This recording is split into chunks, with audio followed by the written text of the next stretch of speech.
and welcome to my YouTube channel. Thank you to everybody who is coming back and watching this episode, who has been following me. Thank you guys for the reposts, the likes, the comments, the text messages. Thank you for all the support. I am so ecstatic that these episodes are resonating with people, and my main goal and purpose is to start these conversations. I feel like these topics are important, and I am so happy that they're getting through to anybody. If it's just one person, I'm so grateful, and I thank you guys for your feedback. Thank you if you are new. I don't know how you got here, but I'm super excited that you are here, and I welcome you. I welcome you with open arms. I'm super grateful and thankful. And I hope that you continue this journey with me and continue to, listen to these videos and start your own conversations. And so today, the video, or the purpose of this video, is to talk about food and nutrition and how it impacts our mood and our mental health. And I know a lot of people are probably like there's a correlation. And because I kind of felt like that at first. I was like, what is the correlation? A lot of this, I was going based on, different experiences that I had with my own body. Of course, I've had a myriad of health issues throughout my life. And so it caused me to become a part-time nutritionist. And I have had to involuntarily learn about how food breaks down in your body, how it affects or how different foods give you different types of energy. I've had to figure out what foods make me crash, what foods are not good before exercise, or what foods keep me sustained with energy throughout the day. And most recently, I have had to really pay attention to how different foods affect my mood. And so, different things have led me to this.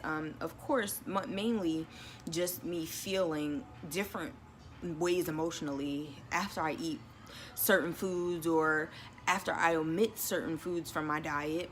And I try not to go based on just what's going on with me, because I know that may not hold a lot of merit all the time.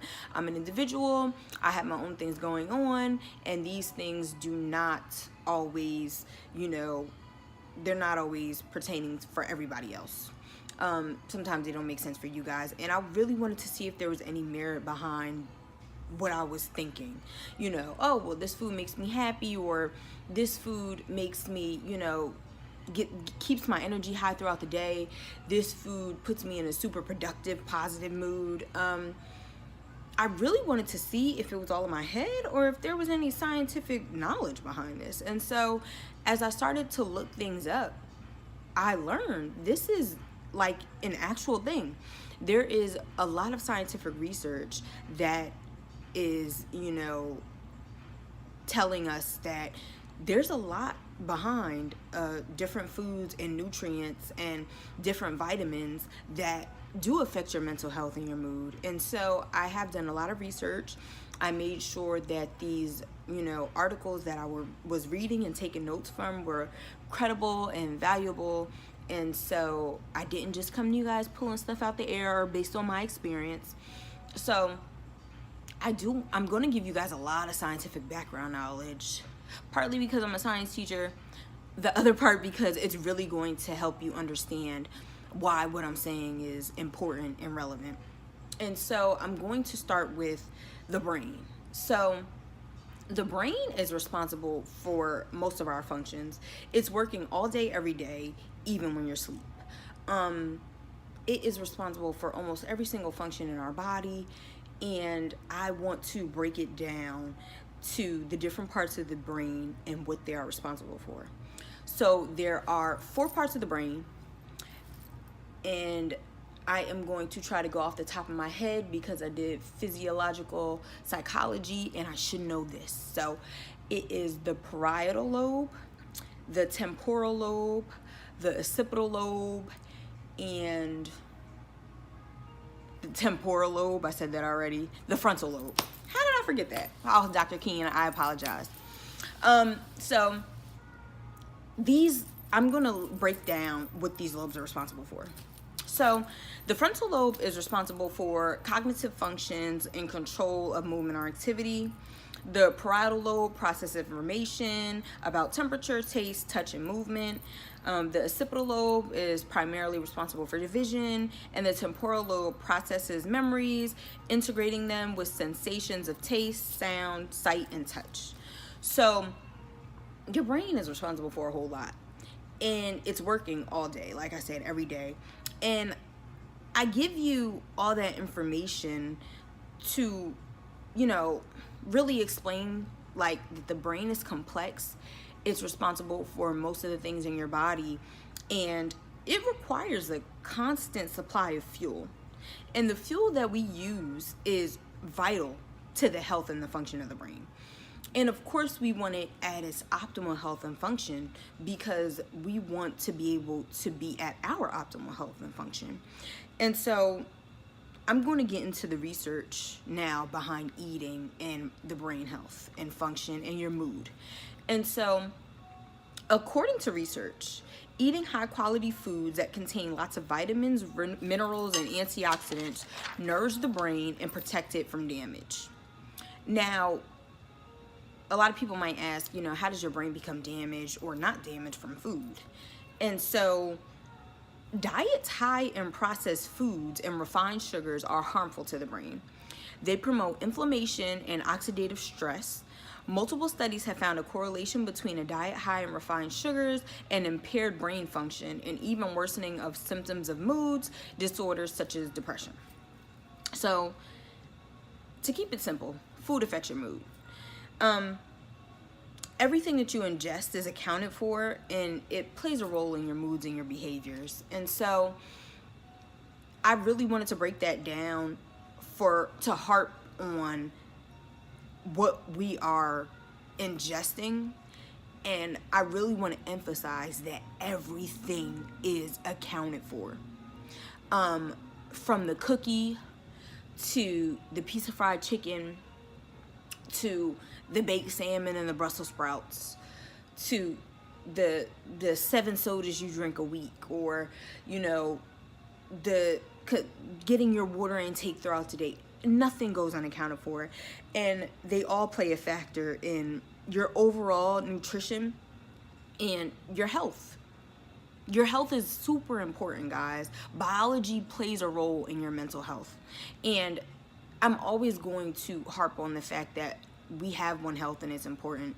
So biologically, psychologically, they integrate. And it's super important for us to pay attention to both and to pay attention to how one affects the other.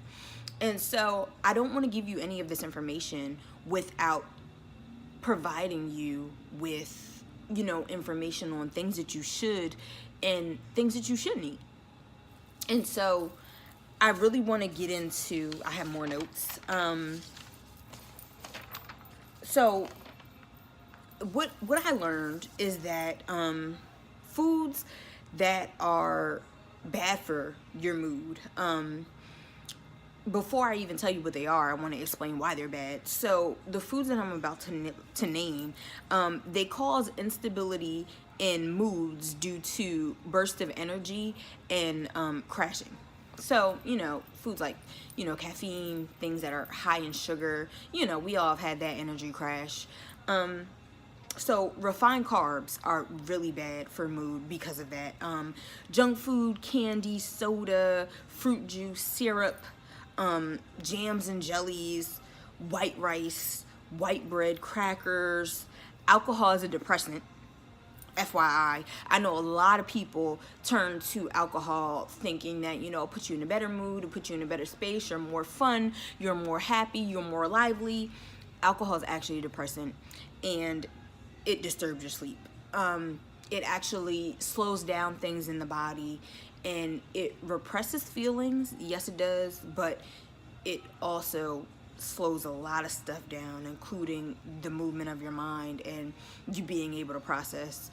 And so I I know that probably was like a hard one for a lot of you guys watching just now, because a lot of people turn to alcohol thinking that it makes things better, but it in turn just kind of makes things worse over time. Things that are good for your mood to eat, things that do help. Smart protein choices. So because they help slow the absorption of carbs in your blood, and they increase the release of dopamine and norepinephrine. So these things improve your mood and energy for several hours after eating. So these are things like eggs, poultry, seafood, tofu, low-fat Greek yogurt. So all my vegetarians and vegans are looking at me like, goodbye. And there was too much. Like, this episode is super complex. There is a lot of things that I am omitting. I'm going to try my hardest to make detailed notes of the things that I am omitting and make sure I do a thorough explanation of why, because I didn't want to make this video way too long. I know a lot of us have really short attention spans and nobody wants to watch a 30-minute video. So I really just wanted to put the most important things in here in a nutshell. But the thing that I want you guys to take from this is that what you ingest is so important to pay attention to. And I really want us to do better with making health choices. And I don't want you to just take my word for it. I don't want you to look it up. I'm going to leave the article, the places where I found this information, I'm going to leave them in the details of this episode. I want you to read the articles yourself. I want you to do more research. I want you guys to, if you know your health insurance has it, go see a nutritionist. I'm not even just giving you foods to eat to be in a better mood. I'm not saying this is going to cure depression and you're just going to be happier tomorrow.